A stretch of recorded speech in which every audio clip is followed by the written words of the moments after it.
এই family card কিন্তু স্বপ্ন নয়, এটা হচ্ছে পরিকল্পনা। এই টাকাটা বা সহযোগিতাটা যদি বাবার হাতে যায়, বাবা ওই পাড়ার চায়ের দোকানে গিয়ে গল্প গুজব করে বন্ধু বান্ধবের টাকাটা উড়িয়ে দেয়।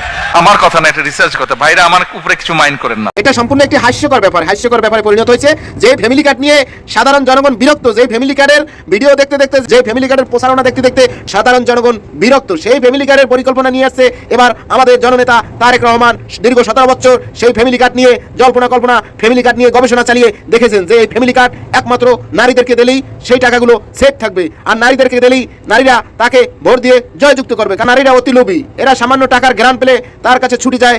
কারণ ইতিমধ্যে আমরা দেখেছি এক মহিলা বলেছেন তিনি তার স্বামীকে ছেড়ে দিতে পারেন, জীবনে মরণে চাই, স্বামী চাকরি বাড়ি, কিন্তু বাবুল ভাইকে ছাড়বো না। তো তার বাবুল ভাইকে তিনি ছাড়তে পারবেন না, তার বাবুল ভাইকে তিনি ভরতে পারবেন না।